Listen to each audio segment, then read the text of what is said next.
Balado conscient, épisode 113. Je suis au Atlantic Center for the Arts à New Smyrna Beach, en Floride, pour le congrès du Forum mondial pour l'écologie sonore. 25 mars 2023. Hier, j'ai fait une promenade sonore remarquable avec un des leaders de ce mouvement, l'artiste polonais Jacek Smolicki. Jacek ne parle pas français et donc, au lieu de faire une traduction puis une narration par-dessus sa voix, j'ai décidé de vous présenter la version originale en anglais, puisque les sons sont imbriqués dans sa narration et c'est mieux d'entendre l'original. Et j'ai mis par contre une traduction complète de son propos dans les notes de l'épisode. Alors, c'est en deux parties.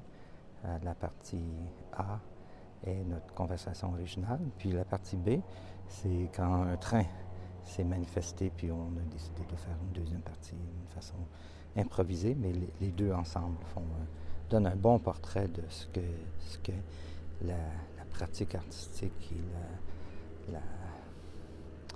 la méthode d'écoute marchante, on appelle aussi promenade sonore. Bonne écoute.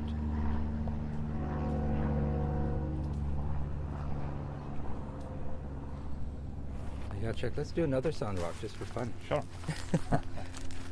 Never enough. That's another thing. You asked me about my approach to sound walking, and eventually, the kind of ultimate question I'm asking is, how can we move away from a sound walk as a kind of framed aesthetic experience or artistic experience, and turn it into a existential practice, or basically something that is just ingrained in our everyday life, and we don't have to frame it anymore. It's just basically part of our way of living. Can you give an example of that? Well, I mean, like kind of academic example would be the concept developed by Stephen Feld, right? The acoustemology, where basically listening, or kind of sonic way of being in the world, is just part of your culture, part of existence. You don't tell yourself, okay, I will listen to the world more carefully from now for another hour, and then I can just return back to my everyday life. But you basically just keep listening, right? And the kind of sonic sensitivity is one of the most important way of understanding the world, as opposed to kind of being pushed to the background and then only lifted up during those kinds of framed situations, such as a sound walk. Well, I've been sound walking in an analytical way, so I'll try to make sense of the sounds and what they're about. But there's also an absorption factor where you just allow the sounds to speak to you in their own language, right? As opposed to sort of rationally figuring them all out. So if we stop here and listen,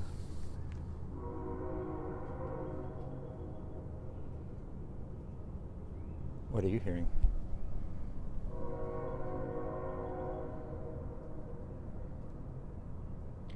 Well, I hear a coexistence of culture and nature, and at the same time kind of a friction, inherent friction of kind of two realms that in fact are just one realm, and we kind of try to maybe separate them.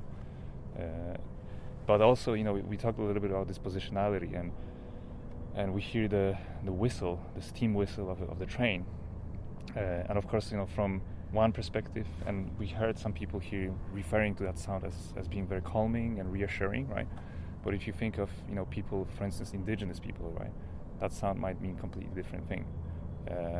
It's a form of bordering and creating some kind of a division, cutting the land, deciding upon how the land is to be traversed and utilized in a way.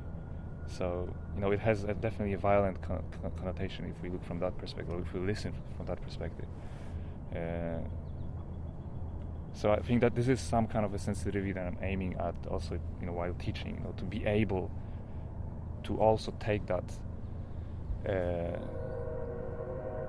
thought into consideration when we try to value or kind of assign value to different sounds. And I think Dylan Robinson is talking about I think it's called oscillation. I think he calls it, like to be able to constantly oscillate, to move from one way of understanding sound to another, and basically by doing that, destabilize certain certainties, I think, that characterize our way of listening, and by doing that also becoming open to those other understandings and perceptions. And asking questions, we Right. were on a panel together a few days ago when we were asking the question, how can listening help the world that is in crisis? And it's an open-ended question, because listening, everybody has their own way of listening, but there are certainly deeper ways of listening that we can learn and unlearn as we work our way through these issues. Exactly, and that we've been talking a lot about the hope. We've been talking a lot about how this openness is almost inherently good. I have that feeling, right? People talk about it like, if we open up our listening, if we invite other perspectives, then we are doing something good. But I think that opening comes with certain responsibilities too, right?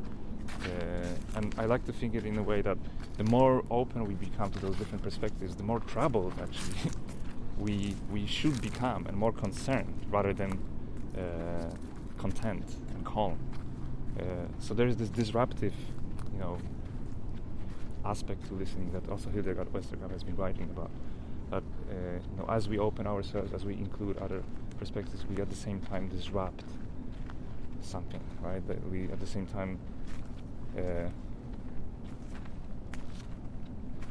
should be calling ourselves to action and becoming more responsible.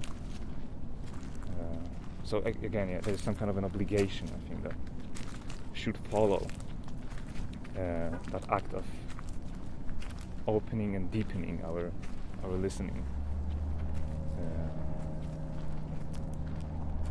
I agree.